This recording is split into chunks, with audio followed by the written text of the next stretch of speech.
good afternoon, everyone. If you are here to talk about Catholic moral theology, you are in the right place. If you're wanting to talk about flourishing, go up to 309. But thank you all so much for being here. I am Elisabeth Kincaid, and I am both the chair of this session and one of the lesser co-authors on one of the papers. So I will be introducing and moderating and jumping in with Q&A. Thank you all for being here.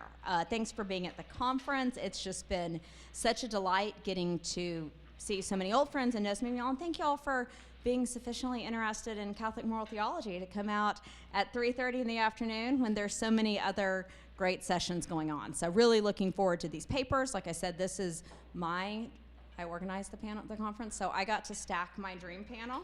So this is the panel I wanted to hear, and I'm really looking forward to hearing from you all during the Q&A. I will introduce the panelists.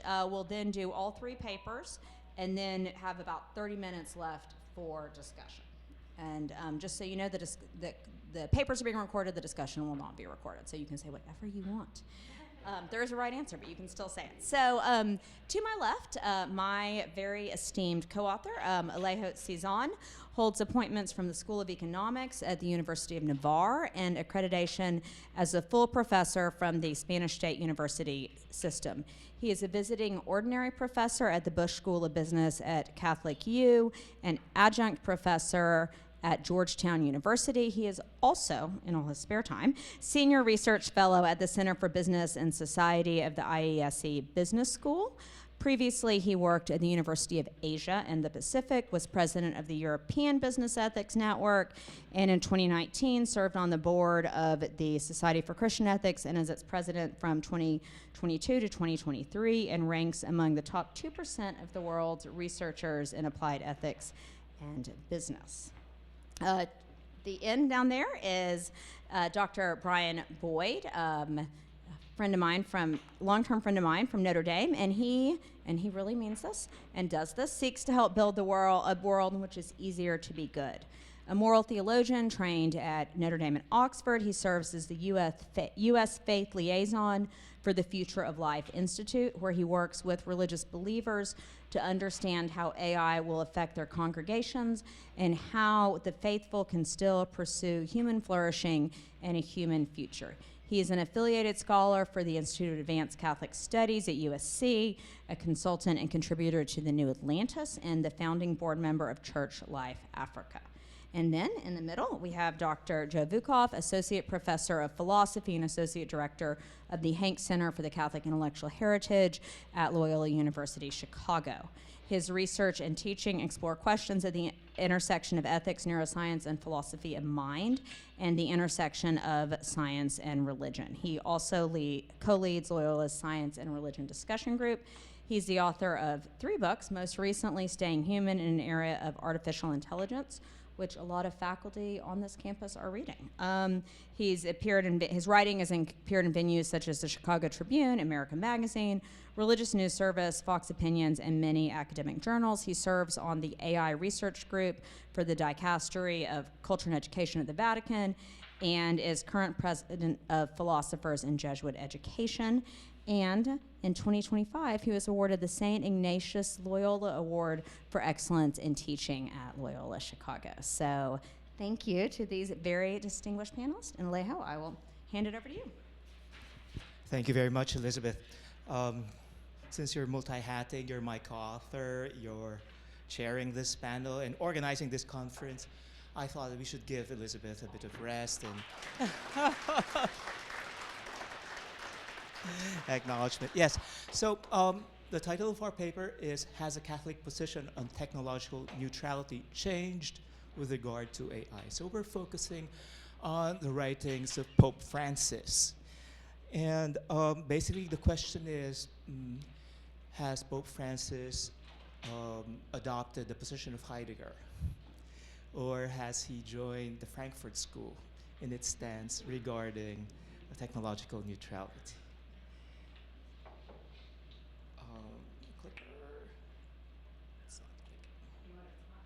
I could use this. Yeah, sure, not a problem. Okay, so we've adopted the format of a scholastic medieval treatise, So we begin with, it seems that Francis rejects that AI is morally neutral. And said contra, we try and have a rundown of the different issues that round counter to that argument. Francis acknowledges that AI is a morally neutral tool. Third, the response, our response. Francis represents a continuity of principles with Catholic tradition. And lastly, we reply to the different objections. It's going to be fun. So, Francis rejects technological neutrality regarding AI. Neutrality in the sense that AI is not objective, AI is not disembodied, no innovation is morally neutral. Yeah? So probably when he says it's not morally neutral, probably what he wants to say is that it's not fair. That's not completely balanced in terms of power. There's some sort of power asymmetry. He gives no definition of AI. He instead refers to a galaxy of different realities, a common feature of which is that they mimic human-level intelligence. So here he takes in some accounts from science and technology studies, and he attaches a certain degree of autonomy to AI. And algorithms reflect the worldview of the developers. That's a basic idea. Of developers and deployers. It reflects their interests, it reflects their preferences. When he says algorithms, obviously this is a synecdoche. He's taking a part for the whole, because we know that AI systems consist not only of algorithms, but of data as well, of the architecture of the different models, and of the hardware, the compute. Let's go through at least 5 reasons why he rejects technological neutrality. Firstly, because it limits the user's decisions. It not only influences users, but it also manipulates them to some extent. Remember your user experience whenever you visit a web page. Yeah? It's different here in the US as in Europe. Because, for instance, what do you do with the cookies? Okay? In Europe, it's far more restrictive. Yeah? Accept all cookies, reject all cookies, accept only the essential cookies. In Europe, it has to be the most restrictive. Yeah? Next, it creates polarization, which is the same thing as saying that it limits pluralism. Think of the algorithms that run social media. They're meant to optimize engagement. And it so happens that rage bait is what optimizes engagement the most. Yeah? Third reason, because algorithms categorize and rank individuals based on biases. This is known by everyone who's applied to college, who's applied for a mortgage, who's applied for a loan, who's applied for a visa. Chances are you will not be judged on the basis of your own personal merits. It loses the uniqueness of each individual. On the contrary, you'll be judged on the basis of your demographic. Yeah? Fourth, it violates privacy through surveillance, and it purportedly predicts behavior on the basis of all that data that is gathered about you. An emblematic example would be these algorithms that are used in the criminal justice system, sort of trying to make suggestions or decisions whether people would be granted bail or parole or stuff like that. Those algorithms are based on 2 things. Firstly, on previous arrest records, and secondly, on whether the individuals have missed their court appointments or not. Regarding the first, previous arrest records. Not all criminals have been arrested, and not everyone who's been arrested is a criminal. And regarding missing court appointments, there could be some very good reasons for missing court appointments, such as holding a job, right?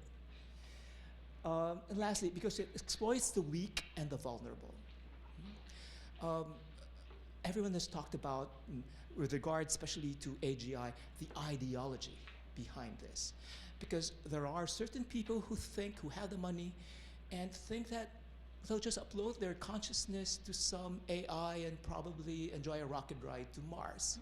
Okay, so it's a different form of humanity while the rest of us stay here and burn, something like that. And exploiting the weak and the vulnerable, lethal autonomous weapons.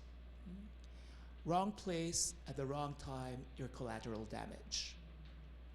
Okay?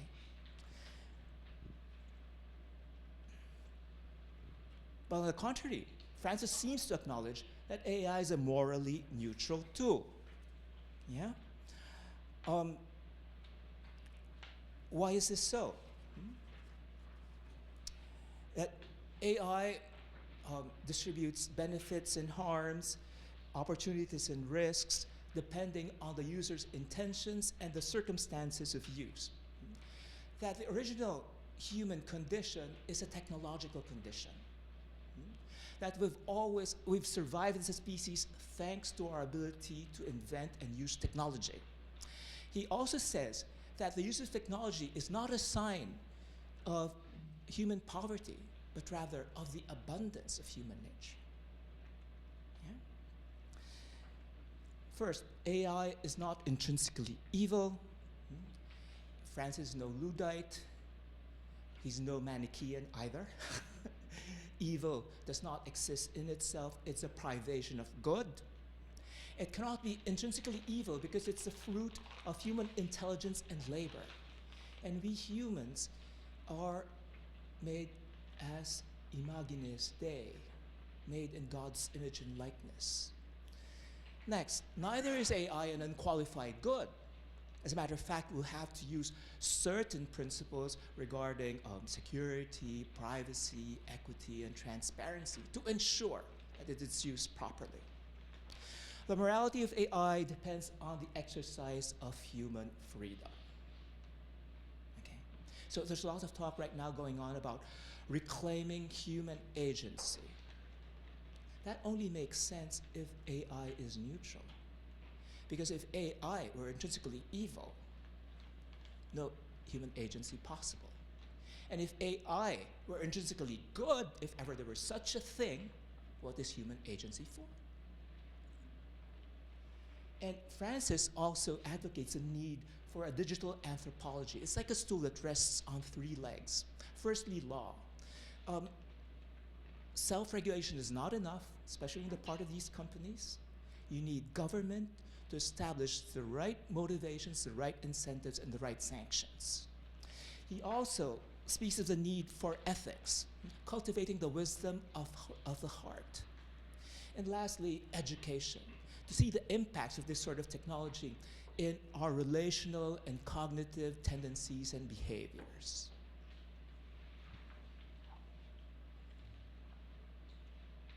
Francis represents a continuity of principles with the Catholic tradition. Yeah? So I'm taking a step back here. And the first followers of the Lord Jesus Christ, they had to find an idiom with which to express their moral beliefs. Right? So they had to draw on their Judeo-Hellenistic tradition initially.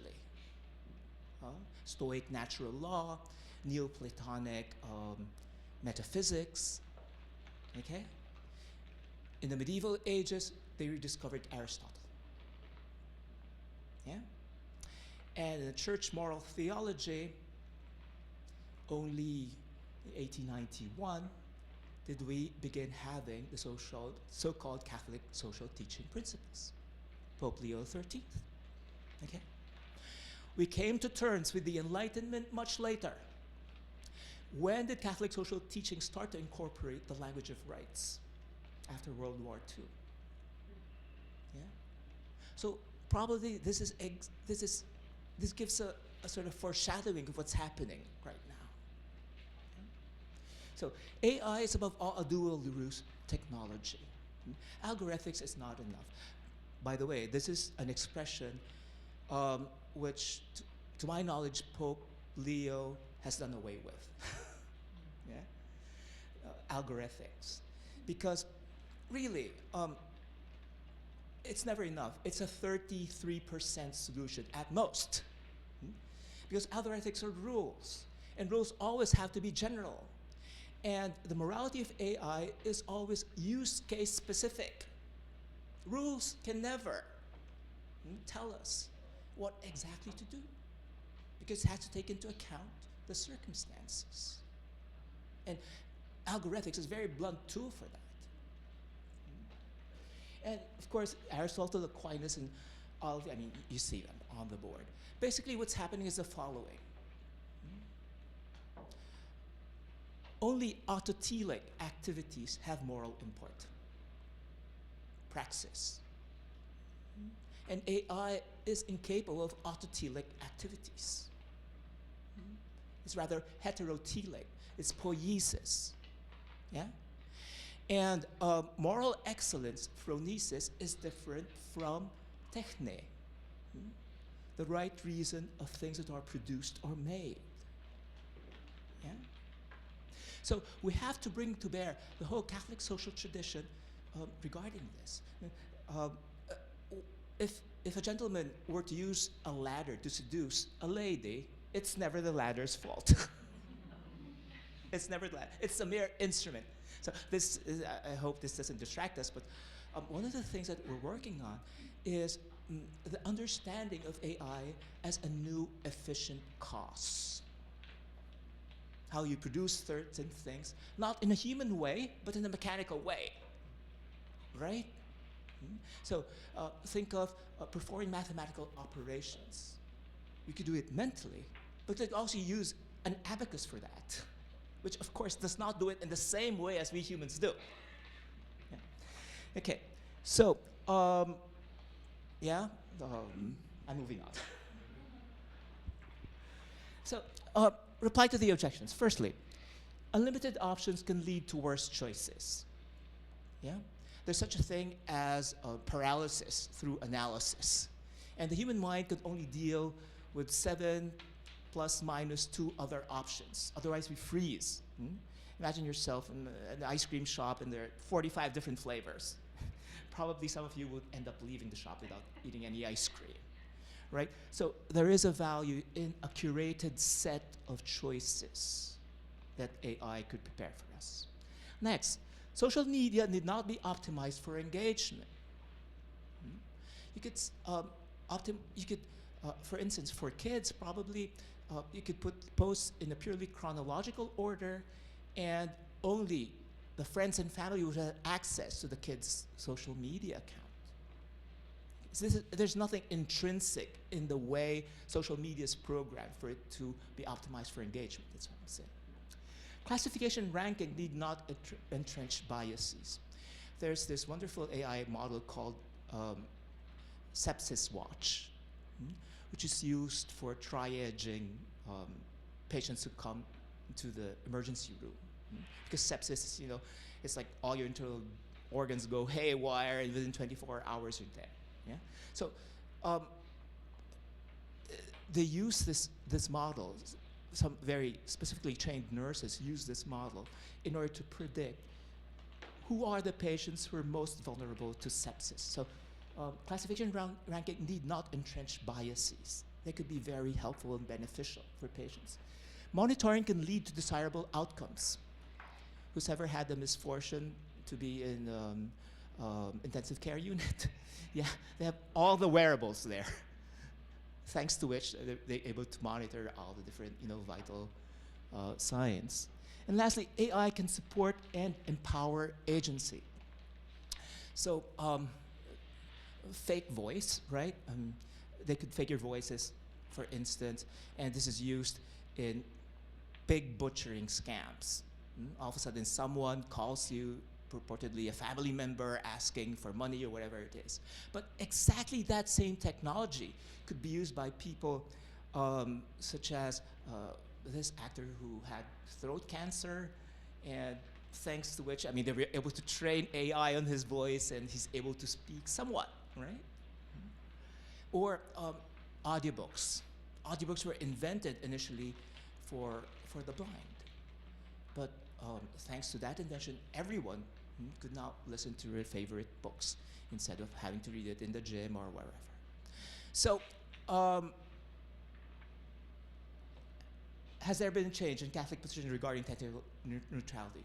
We think not. And perhaps the strongest argument here is via a reduction to the absurd. If technology is not technologically, it is not morally neutral, then it is intrinsically evil or intrinsically good. We know there's no such thing as something intrinsically evil, because evil is a privation of good. Yeah? Neither can there be something intrinsically good, because only God is intrinsically good. And you take a step back.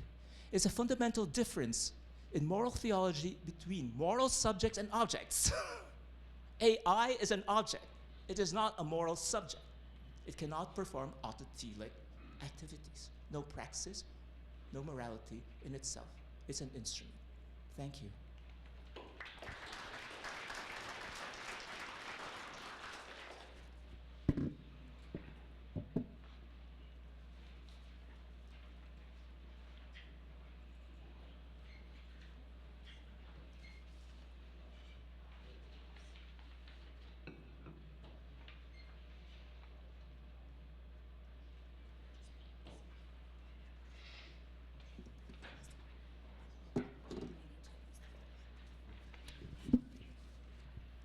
Hello, everyone. Thank you for being here. My talk is The Workbench and the Idol, Learning from Pope St. John Paul II to Keep the Future Human. The talk at dinner last night where it's like, well, academics will have lots of points. It's like a rabbi or a pastor will have, it's like a three-part talk. I'm an academic who's gone to an NGO, so I'm only entitled to 2 points. Try to keep it simple. So there's 2 parts to my talk. First, I'm heeding Josh Brake's warning from yesterday, that excellent claim, the metaphor is the message. If you use a metaphor, you're bound by it and you're misled by it. So I'm going to propose 2 metaphors, money and the workbench, that I think are not really much in the discourse and a more helpful way to think about generative AI specifically. And then second, I'm going to suggest that there's 2 different paths for AI development, towards it being a useful tool or being an apocalyptic idol. And AI, of course, is just too big and broad to be any one thing. But in general, this technological systems will be what we make of them. So let's consider how to make it our servant, not our master. Okay. So part 1, how should we think about generative AI? Anthropic, the leading company, has a character formation foundational instruction or constitution for its LLM Claude. New one that just came out a couple weeks ago, they said, quote, Claude exists as a genuinely novel kind of entity in the world. Now, I agree, it's not autotelic, it's an artifact, it's not a being in and of itself. But it is actually new, like they're onto something at least. So to consider how AI is a new technology, it helps to compare with past technologies for aspects of analogies. Like a mirror, AI reflects ourselves back in what we see from it. Like writing, it lets us offload our memory and then maybe arguably allows us to deepen our thinking. Like the internet, AI is a general purpose technology. It can be used for a tremendous array of different uses, and which makes it harder to pin it down what exactly it is. But then again, the 2 key ones for today, I'll talk about money and the workbench. So like money, AI mediates our interactions. Money allows as a medium of exchange, it lets us interact with total strangers in a structured way. And AI, through our feeds, through an application programming interface, mediates our interaction with the digital world. That's both through space and through time. Microsoft computer scientist Jaron Lanier calls AI a novel form of social collaboration. It's his argument that AI allows us to collaborate with people from all across human history in a way that we just couldn't before. We'll turn back to that. Another way that AI is like money is that it offers a profound temptation to power. Remember from Ecclesiastes, all things answer to money. And so with AI, there's the phrase God in a box. It's like we're trying to create the technology, the tool that will give us power over other things. Control it and you will be like God. Okay. And so AI is not intrinsically evil. It's a well-ordered use of it. Just like money, there's a narrow path, but like the camel going through the eye of a needle, that narrow path can be found. So money is foundational to having a civilization. Aristotle even says like, to have a society, you'll have a temple of the graces where favors are returned to each other, and he links that to the custom of money. But it is intrinsically dangerous, money. The love of it distorts us. The love of money is the root of all evil. Okay, so one more metaphor for AI is the workbench. This is Pope John Paul II's key text, Laborem Exercens on Human Work. It's 1981, we're still arguing about communism and capitalism, and the fundamental question here is, what is the relationship of capital to labor? So what is capital? Quickly, capital is money as an investment, not money you're planning to spend on consumption. So it comes from caput, the head, is literally like how many heads of cattle you have is how much capital you have. One economic definition is capital is a sum of productive wealth. So capital, like cattle, is wealth that makes more wealth. It's not unnaturally breeding more money the way that usury does. It's an investment that actually does pay off in further returns. And so a worker without capital is radically dependent. Think about like a exploited day laborer, often without papers, who just shows up at the Home Depot in the morning, hoping someone will hire him, and then he doesn't have his own tools, doesn't have his own capital, and just hopes for a wage at the end of the day.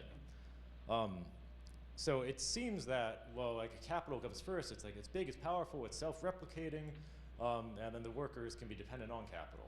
But John Paul II insists very emphatically, following Abraham Lincoln and a whole lot of other thinkers, that labor is ontologically and therefore morally primary. Wealth only exists because of prior labor. There's the wealth of nature, which is God's creation, and then there's the wealth of artifacts, which are the goods and tools, our sub-creation and our participation in God's creation. The biblical commandment to subdue the earth leads to our need to build the workbench. And this is John Paul II's key metaphor. He uses it 6 times in this text. He says, all of our technology, all of our tools, everything we built is like a single giant workbench with which humanity can stand on the shoulders of those who come before and build new things. So our work is the participation in the inheritance of humanity. Just think about like any skill that you have. It's like you learn a practice, you learn how to develop in that skill by learning from those who've gone before, literally picking up the tools that your father or your grandfather passed on to you sometimes. And so as participation in the inheritance of humanity, our work entitled us to part ownership of that inheritance. It's by producing meaningful work that we earn our share in the fruits of that labor. Okay. So how is AI like a workbench? Again, all technology builds on previous efforts, but generative AI is radical for the way that it incorporates pretty much all of humanity's creative efforts that have come to this point. As we all know, it's like it scraped the entire internet and puts all the data into the training data. So again, this is why that phrase, a novel form of social collaboration, is really helpful for AI. The tool mediates, the tool steps between our ancestors, the books that it scraped, Anthropic stole copyrighted books. There's the opportunity for a profound alienation from the human inheritance if the AI is owned and controlled by a handful of companies. This is why the prospect of universal basic income should rightly unsettle us, the creation of a permanent underclass just given enough to survive, when actually AI, yes, it's an amazing accomplishment by the handful of programmers building it, but it's a culminating achievement of science, of everything that's gone before it. So as Pope Leo XIV said this past January in a great talk, if you haven't seen it, the challenge ahead is not to stop digital innovation, but to steer it. Again, we're not trying to stop innovation, we're trying to steer innovation. Rather than anthropomorphize these systems, we must, quote, treat them as tools. Pope Leo expressly says AI should be like a tool. We have to treat it like a tool. Both developers and regulators are responsible for making sure that these tools promote the common good and respect human dignity. There's a moral responsibility for the people making the tools and for the politicians organizing them. And any particular AI tool clearly can do that. Example that's often highlighted for the good that comes from AI is the 2024 Nobel Prize in Chemistry won by Google scientists, most of you I'm sure know, about AlphaFold the protein folding predicting algorithm that was able to dramatically increase scientific research. Okay, that's part one. I think money and the, okay. Yeah, so so money and the Workbench are the two great tools for AI. So great, as if we just need virtuous coders and committed public servants, and then we've got AI as a workbench. The problem here is that AI is a tool if we can keep it as such. There's a great parallel to the American founding. After the Constitutional Convention in 1787, Benjamin Franklin was asked, "What have we got, a republic or a monarchy?" Anyone know his reply? Indeed, if you can keep it. What have we got with this general purpose, self-improving technology called AI? The reports from the frontier companies are a tool, if we can keep it. Okay. So again, if you didn't catch this, if you hadn't heard, the best generative AI systems are now self-improving. There still is a human programmer like up top, like giving the planning and decisions, but they'll give a very general task and say, take 10 hours and go find all the bugs in this section of the code and come back and report them to me and fix it while you're at it. And more than half the time now, Claude Opus 4.6 is capable of handling that. It can work autonomously for 10, 12, 14 hours. Still needs directions. And so we call Claude or ChatGPT a tool, but the LLMs themselves have features that are called tool calls. And so like the LLM itself chooses a calculator or a web browser or a cryptocurrency trading platform, or even now a rent-a-human platform. I'm not joking. There's, like, they saw like the Notebook social media for AIs. They also created a place where human beings can sign up to do tasks that AIs instruct them to do and get paid in cryptocurrency. Or if the owner of the AI put their credit card in, then you can just get paid in cash. If you want to look me up, I'm $1,000 an hour. So I'm joking, but yeah. So the tools themselves can act on these 10-hour, 12-hour windows. So they're not just a tool anymore.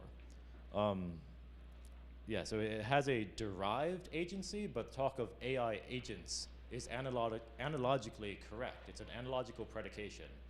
God is the true agent. We have secondary but real causation. And these AI agents have tertiary causation. I think that might fit in with what you're saying. So they have tertiary causation. Philosopher Albert Borgman makes a helpful distinction here. A thing or a tool is an extension of the body. Think about like driving a classic muscle car.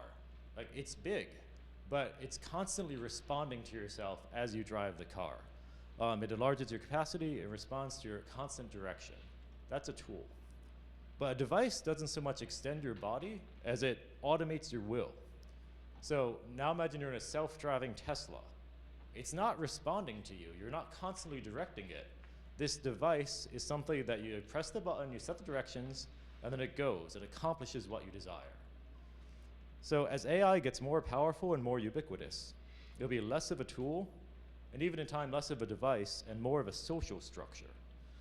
And we can have healthy social structures that serve flourishing, and we can also have social structures that John Paul II called in Solicitudo Rei Socialis, structures of sin, institutional arrangements that promote vice instead of building a world in which it is easier to be good. Ultimately, the sin resides in the person making that decision, but the social structure promotes vice, encourages it, or makes it easier to be good. So if I had more time, I'd link this to the technocratic paradigm. For shorthand, I just note that Paul Kingsnorth's great book on the machine says that if there is a systemic machine degrading nature, then generative AI is being built to serve as its mechanical mind. Okay. And so this slide up here is from Keep the Future Human. It's an essay by Anthony Aguirre, who's the executive director of my institute, the Future of Life Institute. There's 3 circles to the Venn diagram. So you've heard of AGI as artificial general intelligence. The way he reframes it is autonomous general intelligence, and I find this extremely helpful. If we build an AI that has just one of those 3 features, if it's just autonomous, then that's a tool. or rather, sort of like intelligent but narrow, like AlphaFold is a good example. AlphaFold's highly intelligent, but it's not at all autonomous, and it's not really general. It just folds proteins. That's a really useful tool. The scientists directing it. If AI overlaps into two of those categories, if it's autonomous and intelligent, like a self-driving Tesla, then it becomes a device. But if we build AI that is autonomous and intelligent and general purpose, then even more than money, it's an idol. Okay. So you may have seen quotes like this. Just to pick one example, because he's the most prominent, Sam Altman has said, okay, yes, we have ChatGPT, we have these other things. They try the Sora, like the social media app, brain rot thing. But it's like, really, our one product is intelligence, specifically magic intelligence in the sky. And so that's the positive gloss, and again, God in the box, more bluntly, is what they're trying to build. It's a transhumanist, atheistic worldview. Just like, God doesn't exist yet, we just need to create him. And meanwhile, once they've gotten God in the box, again, this is a direct quote, superhuman AI is going to happen, genetic enhancement's going to happen, and brain computer interfaces are going to happen. We'll be the first species ever to design our descendants. Right along with the AI, building artificial general intelligence and artificial superintelligence goes the need for transhumanism. It's like, we won't be able to keep up if we're just little meat slugs. And so we need to become cyborgs to keep up with the androids. And that's the express goal of these companies. Okay. Now, the Psalms warn against false gods, idols that have mouths but cannot speak, eyes but cannot see. St. John reveals to us and warns of the day when the image could speak, and all who refused to worship the image were to cause all those who refused to worship the image to be killed. Again, going back to Pope Leo, we want tool AI. We don't want to stop technology, we want to steer technology. But what Google, XAI, Anthropic, and OpenAI are building is expressly the promise of superintelligent wisdom in the sky that will have to no longer be human in order to keep up with it. And so, we'd like to build tool AI, just one of those three circles. And yet we should take a breath and be careful. For within these rings was bound the strength and the will to govern over each race. They were all of them deceived, for another ring was made, a master ring to control all others, to dominate all life, one ring to rule them all. Okay. So to conclude, with Pope Leo XIV, we want to steer, not stop AI. With Pope John Paul II, we recognize the great good of technology as a workbench, an inheritance of humanity to be shared by the human race, which contributed to it collectively. But we can't say that it's just a tool to be used well if we're not building it that way. So if money has long been the most general purpose and useful technology, it has, for that very reason of its utility and its broad application, been the highest temptation to idolatry and to pride. I submit to you that generative AI is going to be the technology that finally surpasses money, as that, where the love of it, the power that it grants, becomes a tremendous root of evil. So we have a choice. We could either build tool AI and device AI and regulate them for the common good. And if we do that, like Galadriel's ring, it will be a great servant for us. But if we allow, and I mean we politically, allow these top companies to build autonomous and general and intelligent AI that's self-improving to AGI or ASI, then instead of being a good servant, it would be a terrible master. So please, let's work together to build a human future. Drop me an email if you're interested.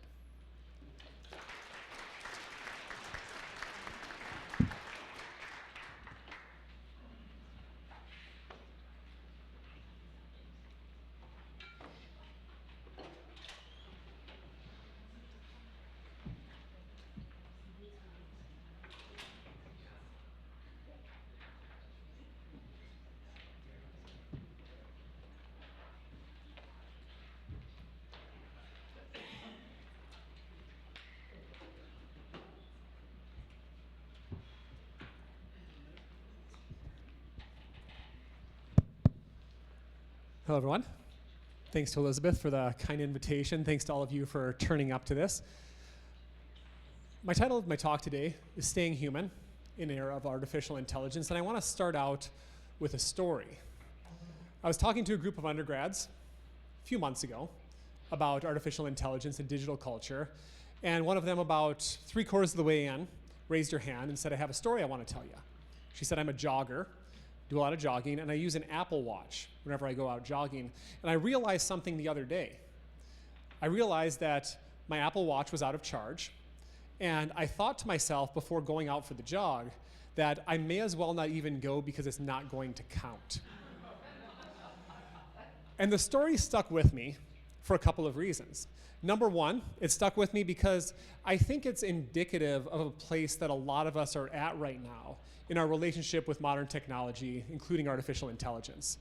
It also stuck with me because I think that it hints at a challenge that AI raises that I think is underappreciated. Not that it's not appreciated. I think we kind of know it's there. Some people are talking about it, but it doesn't get talked about as much. So what I want to do for you today, in my 20 minutes, is to unpack that story a little bit and try and put a finger on what it is that was disturbing about it. So it's kind of funny at the same time and very insightful, but also I think why it's something that we should be paying attention to. I don't have time to argue for theses today, so instead of calling these theses, I'm going to argue for 3 observations. Number one, we're in a moment where we're living in 2 worlds. I'm going to call them the human and the post-human. And the post-human is rapidly gaining ground. I think that's what the story of the young woman illustrates. She's living in the human world, in which we go out for jogs and enjoy nature, but also living in what I'm going to call a post-human world, a world that simulates the amount of steps that you walk so that you can readily post that to social media. And I think that we're readily ceding our human territory over to post-human territory. Second, this is what I was talking about, that there's an underappreciated challenge of artificial intelligence is the way in which it is accelerating our flight from humanity and into post-humanity. And finally, I want to suggest to you that this is something that we should all be concerned about. This is sort of nested areas of concern we should all be concerned about. Christians should be especially concerned about. And Catholics should be particularly, especially concerned about. So that's what we'll get to. So I want to start out by sort of teasing out this contrast between the human and the post-human. The foundational characteristic of the human, or what I'm calling the human, is rootedness. This is a term from Simone Weil. She emerged rather rapidly there. This is from her book, The Need for Roots.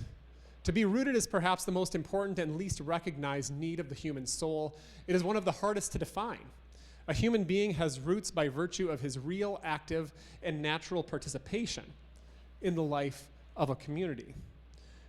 To be rooted is to be connected to natural, social, and psychological realities. It's to be enmeshed in the real. As Vey points out here, it's hard to put your finger on exactly what this means. I'm going to try and tease it out a little bit more. But it's this idea of being connected to reality, connected to community, connected to environment, having your roots singing into reality. And when you think about it in those terms, it becomes apparent the way in which a rooted existence stands almost directly opposed to a key feature of 21st century life, which is simulated reality.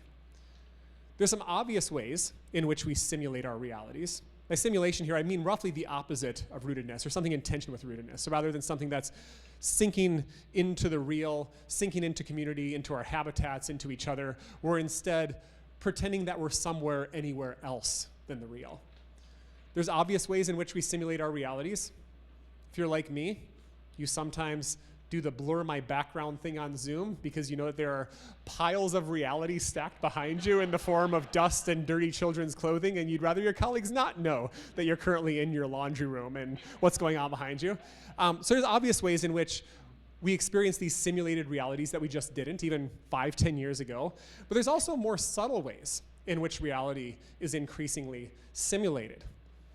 After the conference today, you could go to Olive Garden and simulate a little trip to Tuscany, or to Chili's and simulate a trip to Mexico, or whatever that's supposed to be. You can go to the grocery store and by any manner of cellophane-wrapped grocery items that simulate trips to India or the party scene, or maybe just give you a particular vibe. You can light a candle in your room if you get tired of your Midwest winter, not speaking from personal experience, and smell the tropics, and all of a sudden you're simulating this sort of tropical vibe in your own living room. Obviously, there's nothing wrong with any of these things, but it's a feature that once you start looking for it, you'll notice just how much of 21st century life pulls us not deeper into reality, but rather farther away from it, or to some other reality altogether. I'm going to go through some of these other characteristics a little bit more quickly. These are in some ways of fleshing out the difference between rooted realities and simulated ones. Human realities are embodied. Post-human simulated realities are digital. Again, we could pull any one of a number of examples in the last 50 to 100 years of the ways in which embodied forms of existence became increasingly digital. Acoustic guitars became electric guitars, became amp simulators. Playing football with your friends became playing Madden with your friends. Music went from live performances to vinyl to CDs to streaming. 35mm film went to digital film, went to streaming platforms. Typewriters became word processors, became cloud storage. The list could go on and on and on. And all of these practices, embodied, rooted forms of life, become handed over to digital forms of life. It's also a feature of 21st century post-human life that it's highly personalized. We have personalized UIs, we have personalized Facebook feeds, personalized social media. The implicit contrast, I take it, is that personalized is supposed to be the remedy to anonymity. Who wants to turn into old-fashioned anonymous radio when you can fire up your personalized Spotify stream? I suggest to you, though, that oftentimes the relevant contrast with personalized is not anonymity, but rather with shared. When I take the recommendations of the Amazon algorithm for my next book, I might get something tailored to my own taste, but what do I lose? I lose the opportunity to talk to my friends, Andy and Elisabeth and other people in the room that I know, about what books they've been reading, and take their recommendations from them. So when I take a lot of times these personalized recommendations that's sold to us as a good and a feature that's non-anonymous, in fact, what I've lost is something shared instead. Optimization is another tagline for post-human digital simulated life. Our experiences are optimized rather than messy, which in some ways is true, and you might think that the valence of that is obviously good, but here's a story for you. I was talking to a friend of mine who told me, he's talking to an undergraduate, he has this assignment, he's much braver than I am. He asked his undergrads to give up their phones for a week. I can see the undergrads, their jaws hitting the table. He asked them to give up their cell phones for a week, and one of his students came up to him and said, "Ryan, I can't do that." And he said, "Well, why not? Do you have, is it, I don't know, connected to an insulin pump? There's certain reasons why you might need a phone. Is it, something that you need for work, or you have a kid that you're looking after?" I said, no, I don't think I can get to class if I don't have my phone with me for a week. And Ryan followed up and said, "Oh, are you a commuter student?" He said, "No, I live on campus." And at this point, Ryan's getting a little confused and said, "Well, what's going on?" And my friend Ryan teaches at Wheaton College, a very small college campus. And the student eventually says, "I've never walked to the class building without using Google Maps to figure out where I'm going." So this student's life was highly optimized, right? Got from point A to point B very efficiently. But in giving up on the messiness of perhaps encountering somebody on your walk to class, or the messiness of the weather, or the messiness of taking a wrong turn and finding out that you're someplace that you didn't intend on going, is missing out on really valuable, and I would argue, human aspects of life. So this brings us to AI. I haven't talked about AI yet. It's an underappreciated challenge, I think, that AI raises, is that it takes these trends in culture away from the human and towards the post-human, and accelerates them. We could talk about all these for a long time, but just think of some of these ways. Digitization. Artificial intelligence tools are making it possible for us to digitize aspects of embodied experience that we wouldn't have thought possible. From VR avatars to full body haptic suits to computer-assisted prosthetics. Some of these things are good things. What they also do, though, is disembody us in digitized experiences that otherwise wouldn't have been possible. Optimization is accelerated. Right now, most of us, if you wear a Fitbit or an Apple Watch, you use it probably to track your steps. do something like that, to track data, give you data about your day. This is maybe a little bit of a prediction, but maybe not so much of a prediction. I think this is actually kind of already happening, is that I think what we're seeing with AI integration, further AI integration into these tools, is that we're moving beyond mere tracking and instead guiding our habits, so that we're getting nudges from our watch telling us, Joe, it's midnight and you have to wake up for class in 5 hours. You should probably go to bed. Think about the power that your Apple Watch will have if it's able to count your calories, monitor your fitness goals, and count your steps. It will be able to encourage you to abstain from the second piece of grandma's pie and to turn down your friends when they invite you out for a night of beer and cheese curds, something we like to do in the Midwest. What you gain is something more optimized, but what you lose should also be obvious. The second piece of grandma's pie and a night out with your friends for beer and cheese curds. Personalization is also rapidly accelerating with the integration of AI. Again, sort of a prediction, but something that's increasingly becoming true. Right now, algorithms that are built into things like Netflix and YouTube's curate content. They serve you up the content that thinks that you're going to like the best. And this is not news to anybody. Your content is different than mine when we log into Netflix or YouTube. I think what we're going to see more as we get more and more powerful AIs is not merely the curation of content, but the bespoke creation of content. So that when I log into Netflix, it's not so much Netflix, but rather JoeFlix. And all of the content is some mishmash of combinations of my own personal interests served up to me in a very appealing way. I don't know about you. I would be a big sucker if I could watch English crime dramas that had background music of like bad 90s punk rock. I'd be like, that's my jam, that's my thing. But no one else would like that. But of course, that's the point, is that as personalization increases and our capacity for it increases with AI integration, we lose shared experiences entirely. Our digital lives are already isolating. Just think how much more isolating they become when we no longer share any of the experiences that we're having. So what's the result of all this?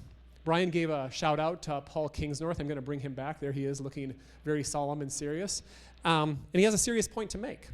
So riffing on Vay's point about rootedness, Kingsnorth says, wherever we come from, whoever we are almost all uprooted now. We turned away from the spiritual rooted understanding of the world in order to keep ourselves reflected in the little black mirrors in our hand. I'm not quite as pessimistic as Kingsnorth on this point. I wanted to circle back to the vignette I opened with. The young woman who was able to observe the problem with the fact that she almost didn't go out on a run because it wouldn't count is someone who's been uprooted but also realizes that she's uprooted. She still understands that jogging is real and step counting is not real, or that it's simulated form of reality. That one form of reality is rooted and the other one is uprooted. It's just that there's a disconnect between what she recognizes as human and the way that she, in fact, is living her life. And in fact, it also, I think that it's one reason why the story stuck with me, is that she's right on the cusp of her imagination shifting, right? She realized that, oh wait, I was thinking about this in the entirely wrong way. But she's right on the cusp of not noticing and just not going out for the run because the steps were not going to let her count it. In that way, I think that she's in a place a lot of us are at. I think we recognize what a human existence looks like, and yet find ourselves often living a post-human one and accelerating more quickly into that future. I think this is especially concerning for Christians specifically. So this is making good on that last, again, not thesis, but observation of the first slide. Why? Well, in the incarnation, Jesus, the God-man, comes to us in and through our humanity. The incarnational truth of Christianity is that he continues to meet us in and through our humanity, our shared, messy, embodied, and rooted existences.